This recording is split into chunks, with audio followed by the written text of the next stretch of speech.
Hola, hola chicos. Un fuerte saludo por acá la profe Kenny Peña, quien tiene el gusto de impartir la cátedra de formulación y evaluación de proyectos. El día de hoy vamos a hablar sobre la unidad 3, llamada estudio de mercado.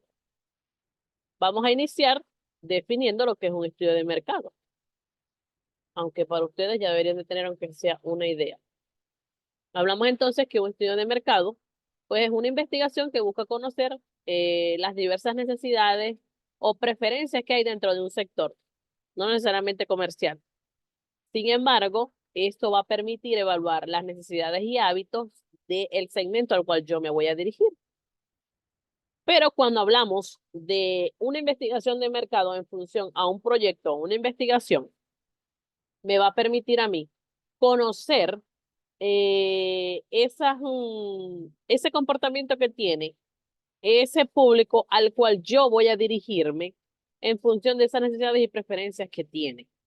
Entonces, estos estudios de mercado me van a permitir a mí conocer o buscar e indagar, analizar información útil para la toma de decisiones del desarrollo del proyecto.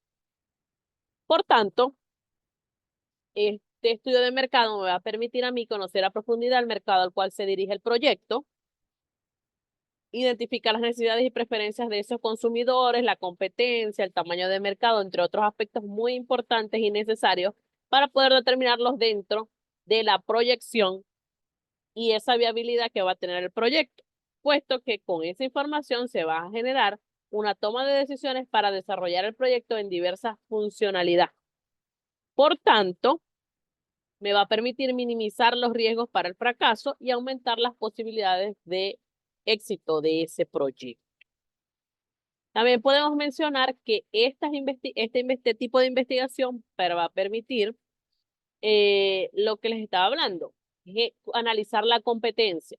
Porque cuando ustedes analizan un proyecto, por eso formulación y evaluación de proyectos, por lo menos en el caso de los que estamos hablando, los ejemplos que ustedes tienen, que muchas veces hay uno que es un parque ecológico, hay otro que tiene la construcción de un puente, por ejemplo.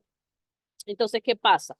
Yo tengo que conocer a profundidad cuáles son las impresiones que tienen esos pobladores donde yo voy a hacer esa inversión o donde yo voy a hacer ese proyecto, cuáles son los riesgos, eh, a quién voy a dirigir yo esa idea comercial, a qué público va dirigido, si son familias, si son niños, X, Y, Z. Entonces, a través de este estudio de mercado, me va a permitir a mí. Hablamos, fíjense que se habla de que el estudio de mercado tiene unos pasos a seguir en función de la guía que les di. Fíjense que se habla de definición del problema, pero nosotros cuando vamos a hacer un proyecto tenemos que saciar o satisfacer una necesidad que puede existir dentro de esa comunidad. Por lo tanto, es importante definir a ciencia cierta qué es lo que está pasando y cuáles son las diversas alternativas de solución para poder llegar de una u otra forma a minimizar esa situación. Fíjense que se explica o explica el autor que dice que la definición del problema suele ser una tarea difícil porque hay que tener información detallada, puntualizada, para poder entonces generar estrategias acordes y no hacerlas erradas. Por tanto, cuando se define el problema, se tiene que llegar con serenidad y saber específicamente qué es lo que se va a hacer para poder entonces generar un plan de acción o un curso de actividades a seguir para generar posibles alternativas de solución. Luego se habla de las necesidades y fuentes de información, por supuesto. Fíjense que se habla de las fuentes de información primarias y las secundarias. Las primarias tienen que ver con la investigación de campo, es decir, vamos directamente a los pobladores, buscamos información relevante que ellos me puedan decir a través de entrevistas o algún tipo, así sea entrevistas o la observación. Y tenemos las fuentes secundarias, que es la que ya la información está existente, hay una serie de estadísticas, tanto gubernamentales, hay otros proyectos, hay otros tipos de investigaciones que ya se hicieron y en base a eso yo puedo determinar o tomar una decisión. Luego hablamos del diseño de recopilación y tratamiento estadístico, que esto es más que todo cómo yo tomo esa información de esas preguntas que me contestaron y la descifro y la convierto en información. Por eso se habla después de un procesamiento y análisis de datos, después de que yo tenga toda esa información. En la anterior veo que me sirve y que no, y aquí la voy a procesar y voy a convertirlos en una información útil y confiable para poder entonces tomar decisiones adecuadas según esos datos obtenidos. Para luego generar un informe, que este informe debe ser en función a los resultados, a esas conclusiones que yo tomo en función a esa información que se recopila. Seguidamente, dentro de un estudio de mercado, que era lo que les estoy tratando de dar los puntos más destacados o los más importantes, hablamos entonces de las entrevistas personales, que era yo que les estaba diciendo. Sin embargo, hay una infinidad de tipos de entrevistas. Pero, ¿qué pasa? La entrevista, cuando es personal, es más flexible, es rápida, puesto que el entrevistador capta la atención del entrevistado por un periodo de tiempo. Las preguntas tienen que ser algo simples, fáciles de contestar, que no tengan mucha profundidad, para que así el entrevistador pueda ver las reacciones y también aplicar la observación directa cuando realiza este tipo de entrevista o este tipo de recopilación de información o de instrumentos de recopilación. Hay otro tipo de entrevista que es algo más grupal, es el focus group, que las entrevistas son grupales no estructurales de 8 a 12 personas, pero ya esto tiene una participación de una serie de profesionales y generar una interacción entre los participantes es el que les está entrevistando. Entonces es como más complicado y por tanto, en este tipo de proyectos se aplica más la parte de la entrevista personal. También otro instrumento, tenemos los cuestionarios por correo, que se puede utilizar para recoger gran información, pero para poder tener o para poder aplicar un cuestionario por correo, debemos de saber a qué personas, debemos de tener una lista de personas ya escogidas eh, para poder pues generar un cuestionario.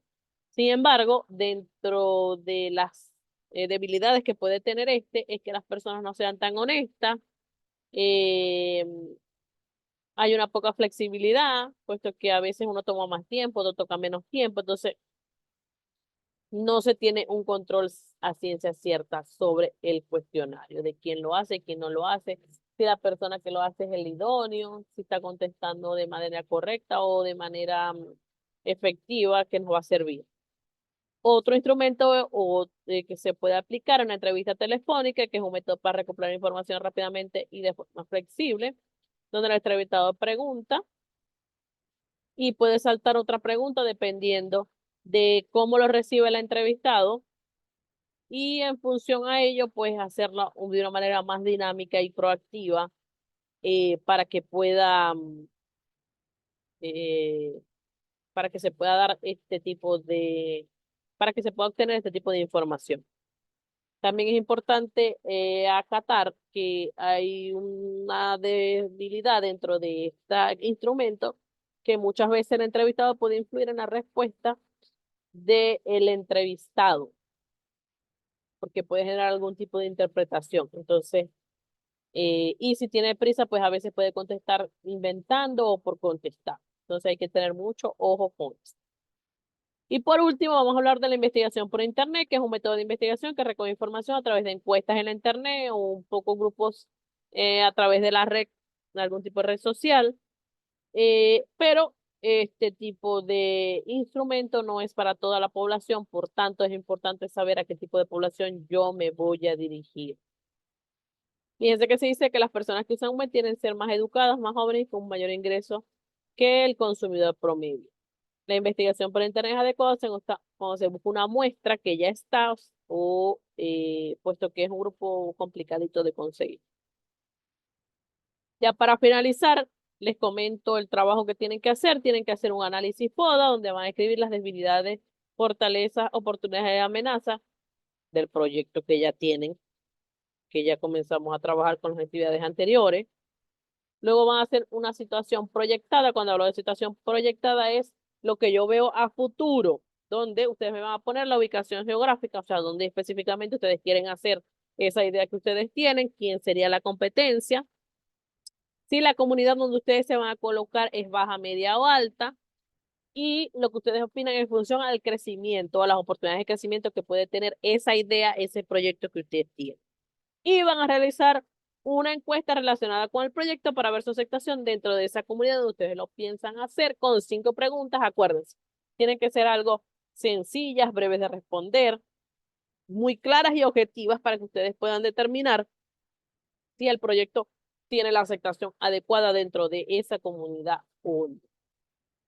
Lo que está abajo es pues son unas ideas, unos conceptos que tengo de la importancia que tiene un estudio de mercado. Sería bueno que lo leyera, puesto que hablamos de que ese proyecto de mercado tiene una proyección realista de ingresos, o sea, va a generar movimientos en el mercado en función de las necesidades del público objetivo o al público que ustedes quieran llevar. Con esto me despido. Cualquier duda, pregunta o sugerencia pueden hacerlo a través de los canales de Telegram. Chao, chao, chicos. Feliz noche.